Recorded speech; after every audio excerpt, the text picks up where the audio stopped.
Everyone, welcome back to my channel. इस video में हम करेंगे क्लास 11 की पॉलिटिकल साइंस का chapter number 1 constitution why and how. तो इसमें हमने लास्ट वीडियो में सब्सटेंशियल प्रोविजंस जो हैं उसको कंप्लीट कर लिया था, उस टॉपिक को कंप्लीट कर लिया था। और इस वीडियो में हम समझेंगे बैलेंस्ड इंस्टीट्यूशनल डिज़ाइन। अब क्लास 10th जो है उसमें भी एक चैप्टर में ये जो हॉरिजॉन्टल जो शेयरिंग ऑफ पावर है वो डिस्कस किया गया था, जिसमें 4 टाइप्स बताए गए थे, हॉरिजॉन्टल, वर्टिकल, ये सारे टाइप्स बताए गए थे। और ये जो हॉरिजॉन्टल वाला है यहाँ पर इसकी बात हुई है इस वाले टॉपिक में। तो समझते हैं कैसे। अब constitution are often subverted not by people but by small groups who wish to enhance their own power. अब कुछ ग्रुप्स ऐसे होते हैं जो अपनी पावर को बढ़ाना चाहते हैं और वो कॉन्स्टिट्यूशन को सबवर्ट कर देते हैं, यानी कि कॉन्स्टिट्यूशन के अकॉर्डिंग नहीं चलते हैं। वेल क्राफ्टेड कॉन्स्टिट्यूशन यानी कि एक अच्छा कॉन्स्टिट्यूशन जो होगा, जो अच्छे से क्राफ्ट किया गया कॉन्स्टिट्यूशन होगा, वो अपनी पावर को क्या करता है, डिवाइड करता है सोसाइटी में इंटेलिजेंट तरीके से, ताकि कोई भी सिंगल कॉन्स्टिट्यूशन जो है ना वो सबवर्ट ना कर सके कॉन्स्टिट्यूशन को। कोई भी सिंगल ग्रुप जो है वो कॉन्स्टिट्यूशन को सबवर्ट ना कर सके। एक तरीका है इंटेलिजेंट डिजाइनिंग का कॉन्स्टिट्यूशन का, वो है कि कोई भी सिंगल इंस्टीट्यूशन जो है उसके पास मोनोपोली ऑफ पावर ना हो। यानी कि हम इंटेलिजेंटली कैसे डिज़ाइन कर सकते हैं कॉन्स्टिट्यूशन में कि किसी भी सिंगल इंस्टीट्यूशन को हम मोनोपोली ना दे पावर की। मोनोपोली का मतलब है कि अलग से एक पावर ना दे, यानी कि खुद की पावर ना दे। This is often done by fragmenting power across different institution. अब ऐसा हम कैसे कर सकते हैं, हम पावर को डिवाइड कर सकते हैं, फ्रेगमेंट कर सकते हैं डिफरेंट इंस्टीट्यूशंस में।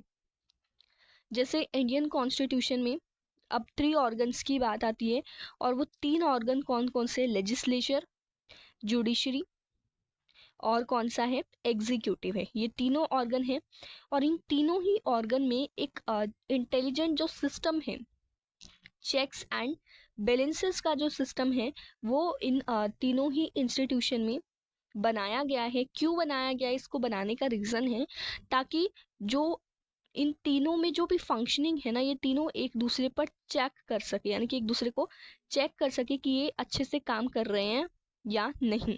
ठीक है, तो तीनों एक दूसरे की जो वर्किंग है उसको चेक करते हैं, ठीक है, ताकि देख सके कि तीनों में से कोई भी कॉन्स्टिट्यूशन को सबवर्ट तो नहीं कर रहा है। इसलिए जो चेक्स और बैलेंसेस का सिस्टम है उसको लाया जाता है, जिसको हॉरिजॉन्टल पावर शेयरिंग का सिस्टम भी कहा जाता है। ठीक है, तो एग्जीक्यूटिव और judiciary and even independent statutory bodies like election commission, ठीक है, ये तीनों जो चीज़ें हैं, लेजिस्लेचर, एग्जीक्यूटिव, जुडिशरी और साथ ही साथ कौन, इलेक्शन कमीशन, जो एक स्टैट्यूटरी बॉडी है, यानी कि जो इलेक्शंस को कंडक्ट कराते हैं, तो इनमें पावर्स को शेयर किया जाता है। ये इंश्योर करता है कि इवन एक भी इंस्टीट्यूशन सबवर्ट करना चाहे कॉन्स्टिट्यूशन को, तो दूसरा इसकी वर्किंग को चेक कर सके। तो एक इंटेलिजेंट सिस्टम जो है वो यहाँ पर बनाया जाता है ताकि इंडियन कॉन्स्टिट्यूशन को सक्सेस मिल सके। दूसरा इंपॉर्टेंट एस्पेक्ट है इंटेलिजेंट इंस्टीट्यूशनल डिज़ाइन का, वो है right balance between values, norms, procedures as authoritative. ठीक है, मतलब जो वैल्यूज़ हैं, जो नॉर्म्स हैं, प्रोसीजर्स हैं, ये सारी चीज़ों में राइट बैलेंस बना रहे। अब एक कॉन्स्टिट्यूशन, हमारा जो इंडिया का जो कॉन्स्टिट्यूशन है वो फ्लेक्सिबल भी है और रिजिड भी है।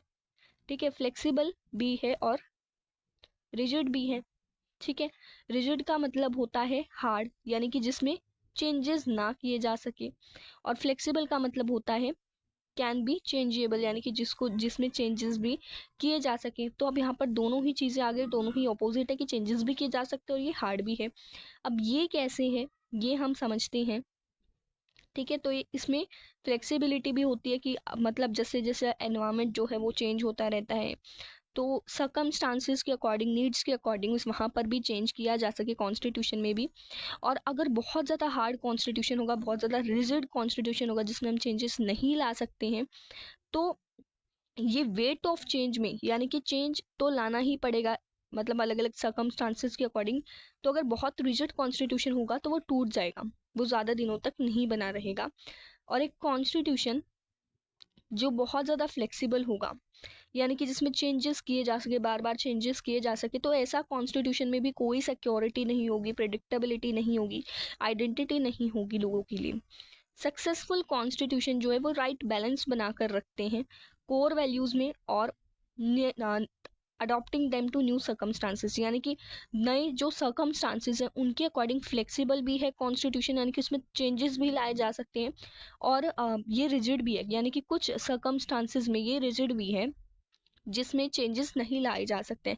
जैसे अगर फंडामेंटल राइट्स की बात करें तो फंडामेंटल राइट्स को ऐसे ही चेंज नहीं, ऐसे ही वहाँ पर कोई भी चेंज नहीं किया जा सकता है। जब यहाँ पर कोई इमरजेंसी की सिचुएशन होगी, ठीक है, जब इमरजेंसी डिक्लेयर होगी तभी यहाँ पर कोई ना कोई चेंज किया जा सकता है। तो यहाँ पर कैसा क्या चीज़ है, यहाँ पर रिजिडनेस है, ठीक है, रिजिड है। उसी तरीके से फ्लेक्सिबल भी है circumstances के according. So you will notice the wisdom of makers of the Indian Constitution in the chapter of Constitution as a living document, जो कि चैप्टर नंबर 9 है।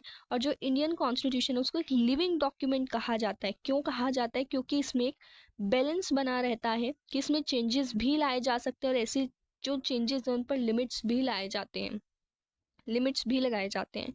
तो कॉन्स्टिट्यूशन इंश्योर करता है कि एक डॉक्यूमेंट, ऐसा डॉक्यूमेंट बना रहेगा जो जिसको लोगों के द्वारा रिस्पेक्ट मिलेगी। And this arrangement also ensure that no section और group can on its own subvert the constitution. Therefore, in determining whether a constitution has authority, you can ask yourself 3 questions. अब यहाँ पर 3 questions आते हैं कि were the people who enacted the constitution credible? This question will be answered in the remaining part.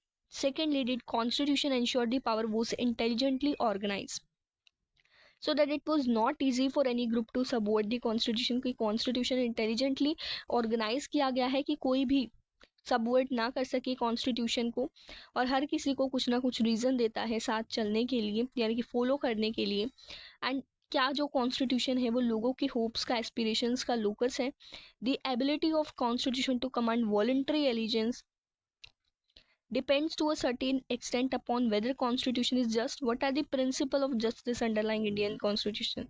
कि कुछ principles भी होते हैं जस्टिस के जो कॉन्स्टिट्यूशन में है वो क्या है। तो ये जो लास्ट चैप्टर होगा ये इन क्वेश्चंस का आंसर देगा, ठीक है।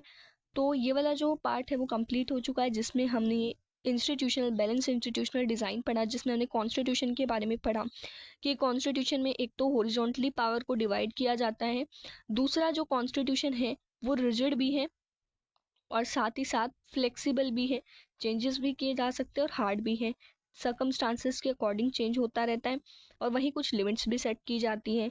तो इस तरीके से इंडिया का जो कॉन्स्टिट्यूशन है ये भी एक रीज़न है इंडिया के कॉन्स्टिट्यूशन की सक्सेस का, ठीक है। नेक्स्ट वीडियो में हम देखेंगे कि कॉन्स्टिट्यूशन जो है इंडिया का वो कैसे बना था, ये हम नेक्स्ट वीडियो में कवर करेंगे। आई होप आप सबको समझ में आ गया होगा। फिर भी कोई डाउट है तो आप कमेंट करके पूछ सकते हैं। मिलते हैं अपनी नेक्स्ट वीडियो में। Thank you.